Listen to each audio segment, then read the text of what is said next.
क्यों कहते हैं मृत्यु को कभी टाला नहीं जा सकता। दोस्तों, जन्म और मृत्यु दो ऐसे सत्य हैं जिन्हें चाहकर भी कोई बदल नहीं सकता।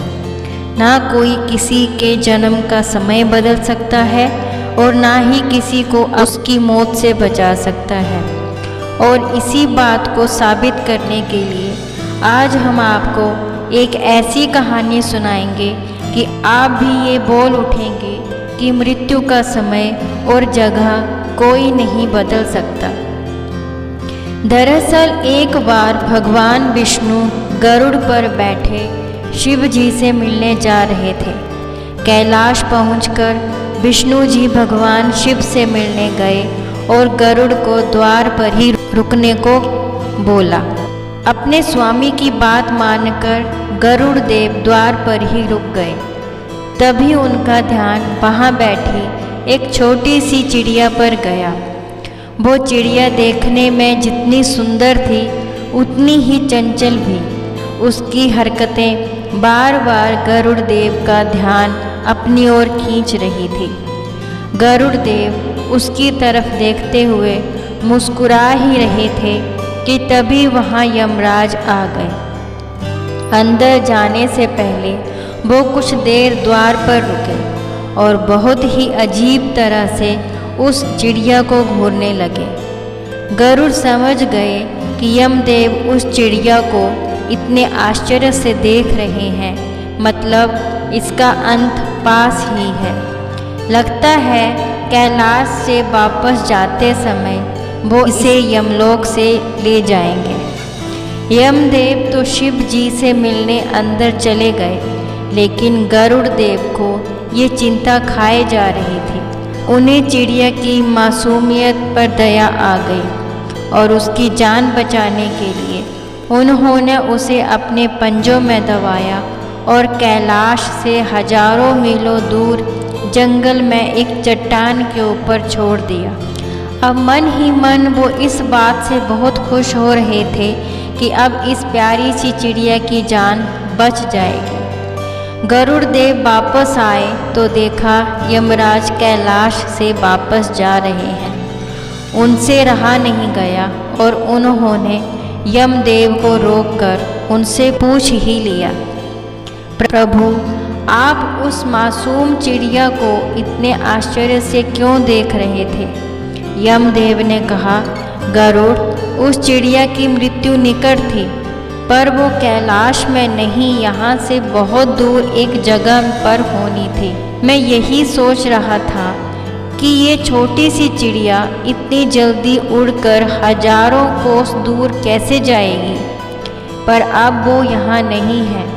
इसका मतलब वो वहाँ पहुँच चुकी है जहाँ उसकी मृत्यु होनी थी और अब तक उसकी मृत्यु हो भी चुकी होगी।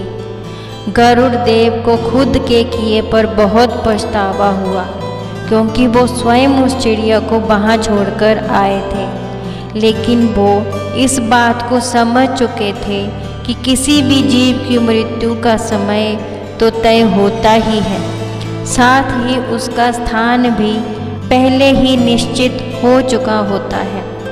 आप सबके साथ चतुराई कर सकते हैं, लेकिन मृत्यु के साथ नहीं। दोस्तों, क्या आप जानते हैं मृत्यु का देवता कहे जाने वाले यमराज किसके पुत्र हैं?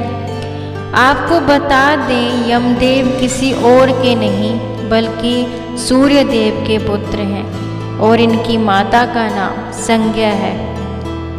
जीवों की मृत्यु लाने वाले देवता यमदेव यमलोक के राजा हैं और इसीलिए इनका नाम यमराज है। वैसे क्या आपको पता है यमदेव को दक्षिण दिशा का दिक्पाल भी कहा जाता है, यानी कि दक्षिण दिशा की देख रेख की जिम्मेदारी भी इन्हीं के पास है। इसीलिए मृत्यु के समय शव को दक्षिण दिशा में ही रखा जाता है। बता दें, मृत्यु के बाद सबसे पहले मनुष्य यमलोक ही जाता है। इसके बाद वहाँ पर चित्रगुप्त उस प्राणी के कर्मों का हिसाब करते हैं। हिसाब के बाद ही यमराज ये तय करते हैं कि उसे नर्क मिलेगा या स्वर्ग। आपको बता दें, यमपुरी 1000 योजन तक में फैली हुई है और इसके 4 द्वार हैं। यमराज के पास ब्रह्मा जी से मिला कालदंड नाम का बेहद शक्तिशाली अस्त्र है। कहा जाता है कि एक बार ये अस्त्र जिस पर छोड़ दिया जाए तो फिर दुश्मन को ख़त्म करके ही वापस आता है। यमराज ने एक बार ये अस्त्र रावण पर भी छोड़ना चाहा था, लेकिन तभी ब्रह्मा जी ने उन्हें ये कहकर रोक दिया था कि मैं रावण को वरदान दे चुका हूँ, अगर रावण की मृत्यु हो जाती है तो मेरी बात झूठी साबित हो जाएगी। इसीलिए आप इस अस्त्र का इस्तेमाल रावण पर ना करें। तो दोस्तों, ऐसी ही वीडियो के लिए हमारे चैनल को सब्सक्राइब करें और लाइक और शेयर करना बिल्कुल भी ना भूलें। मिलते हैं अगली वीडियो में, तब तक के लिए धन्यवाद।